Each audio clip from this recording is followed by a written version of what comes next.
Olá pessoal, tudo bom? Bem-vindos mais uma vez a Um Livro da Vez por David Thomas.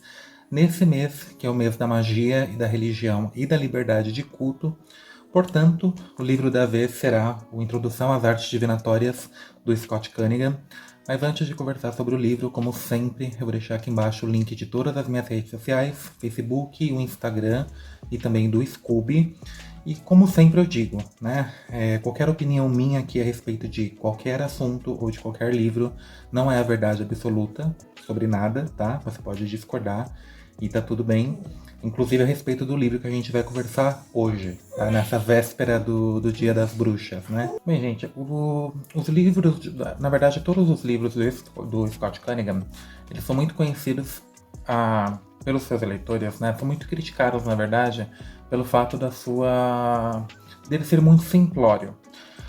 O que nós temos que entender é que para quem está começando, por exemplo, não somente na Wicca, como na bruxaria natural, enfim, né, em qualquer tipo de prática mágica, eles não querem uma linguagem, na verdade não é nem que eles não querem, eles não podem ter uma linguagem muito específica, sabe, aquela linguagem bem técnica sobre o assunto, isso acaba dificultando no aprendizado. E muitas vezes eu acho que até quem já tá na magia há um bom tempo, às vezes, eu falo por mim pelo menos, muitas vezes eu preciso de uma linguagem um pouco mais simples, preciso, enfim. Então o Scott Cunningham, como em todos os seus livros, Introdução às Artes Divinatórias, terá também essa crítica, tá? Você pode olhar em qualquer tipo de site, em qualquer tipo de resenha, inclusive na minha, eu não vou discordar dessa opinião.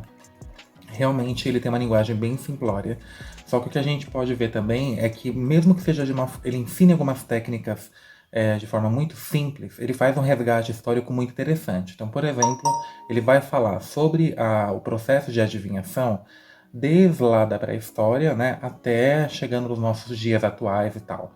Então, por exemplo, logo nos primeiros capítulos ele vai lá na antiguidade, né? O que é muito curioso é que ele começa lá na Babilônia, passa um pouco pelo Antigo Egito, ele quebra, inclusive, aquela ideia de que nós tínhamos de que todo o processo de adivinhação, inclusive a astrologia, veio do Antigo Egito. Não. Então, assim, uma boa parte mesmo, veio da Babilônia. Então é muito curioso essa introdução que ele faz aqui. Eu me interessei por esse livro, primeiro porque eu particularmente, eu gosto dos livros do Scott Cunningham, tá? E também pelo seguinte, a adivinhação sempre foi uma coisa que me chamou a atenção. Tanto pessoalmente como indivíduo, mas historicamente também. Por exemplo, quando eu li a Bíblia lá no projeto Anatomia Bíblica, eu lembro que, acho que a última passagem do livro de Gênesis, nós temos o José, né, do Egito, interpretando os sonhos ali do faraó. Inclusive o faraó tem o sonho com as 7 vacas magras, as 7 vacas gordas, né? E aí ele procura vários adivinhos do Egito e nenhum deles consegue solucionar, né, o enigma. Somente o José do Egito consegue fazer essa interpretação. Historicamente já é curioso, porque eu sempre fiquei pensando, eu falei, pô, mas o Deus das religiões abraâmicas, ele condenava a adivinhação, qualquer tipo de presságio, enfim, mas ele mesmo fazia isso para os seus profetas. E eu também, ao longo da minha vida, tive vários processos digamos que a espiritualidade tentando me dar algumas dicas. Vou dar um exemplo para vocês. Quando foi em 2019 inteiro, o ano de 2019 inteiro, eu lembro que era até incômodo. Eu me deparava com o número 13 todo o momento, todos os dias. Eu fiquei assim o ano inteiro. Eu estava lendo um livro, nunca parava para ver direito as páginas, mas toda vez que eu ia olhar era a página 113, 213, enfim. Eu estava na rua caminhando, então eu olhava para uma casa e a casa tinha o 13 lá embutido. O relógio era uma coisa que me incomodava muito, porque toda vez que eu olhava para o relógio, eu lembro que era alguma coisa e 13. 2h13, meio-dia e 13, por aí vai. Imagina você ficar um ano inteiro assim. E eu buscava respostas e eu não encontrava. A única coisa que eu linkei foi o arcano da morte, né? Do tarot de Marselha. Aquilo já foi me assustando um pouco. Quando foi em dezembro de 2019, eu lembro que eu abri minha geladeira para poder pegar uma bebida E o frasco, né, que eu tinha de vidro, que tinha essa bebida, que era água, inclusive, ele se partiu, ele quebrou no chão. E eu lembro disso até hoje, assim, o líquido, né, que tinha dentro daquele frasco formou uma espécie de caixão. E ali eu fiquei muito assustado. Eu falei, meu Deus, alguma coisa muito séria vai acontecer com algum membro da minha família ou comigo mesmo, não sei o que vai acontecer. E isso foi a última vez que eu tive um presságio desse tipo e também que eu me deparei com o número 13. Em 2020 começou a pandemia. E aí quando começou a pandemia eu entendi o que estava acontecendo, né?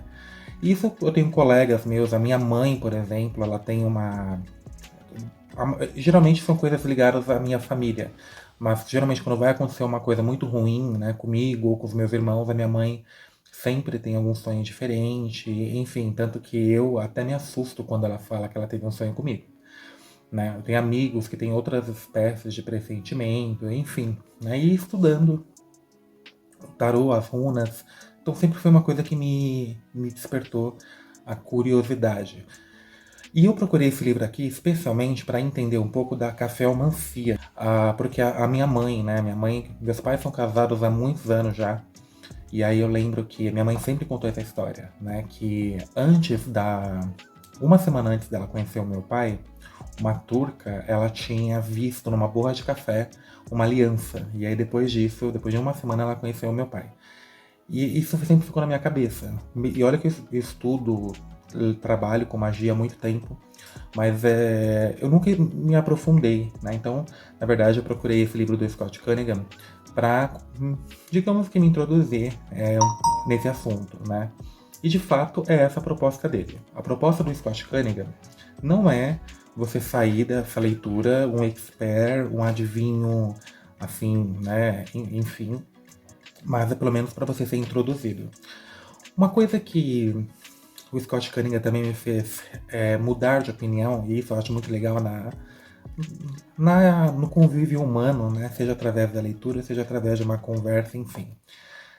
É sobre algo que eu sempre critiquei, que é você cobrar para fazer algum processo de adivinhação.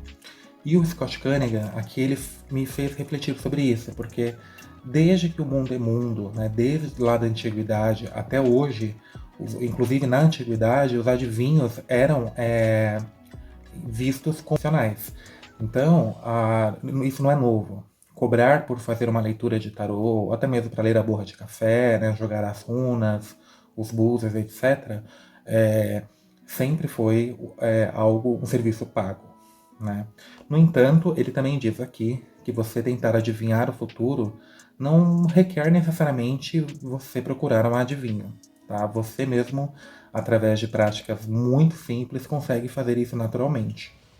Então eu gostei bastante. Algumas das ideias dele aqui eu já estou colocando em prática, inclusive a leitura, né, da borra do café, do chá, enfim. Tem que entender isso. As obras do Scott Cunningham são obras que, para você se introduzir, começar a entender um pouco como que funciona, né, a magia, ele é um dos autores que trabalham esse tema, existem outros, inclusive brasileiros, enfim, mas eu acho que é uma leitura muito válida. Então, para quem está começando na Wicca, que geralmente fica no Facebook, no Instagram, enfim, com aquela pergunta eterna, por onde eu devo começar? Eu super indico os livros do Scott Cunningham.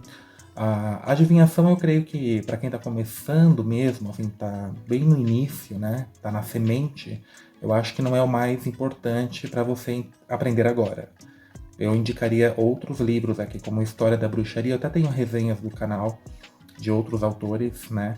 É melhor você entender a história da bruxaria, é melhor você entender quem é a deusa, quem que é o deus, quais divindades, enfim, para você até mesmo começar a se familiarizar com cada um deles e descobrir, né, com qual deles você vai querer ter mais esse tipo de contato.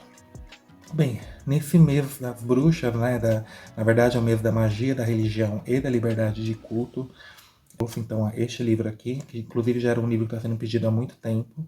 Eu vou deixar mais uma vez os meus links aqui embaixo da Amazon. Lembrando que sempre que você comprar algum livro através dos meus links, Você não gasta nenhum valor a mais que isso e ajuda o meu canal a se manter na plataforma. Para quem já é da magia, vai comemorar ou o Samhain ou o Beltane amanhã, cerimônia, enfim, para todos nós, tá bom? É isso, gente. Abençoados sejam, fiquem com a deusa e até o próximo vídeo e até mais.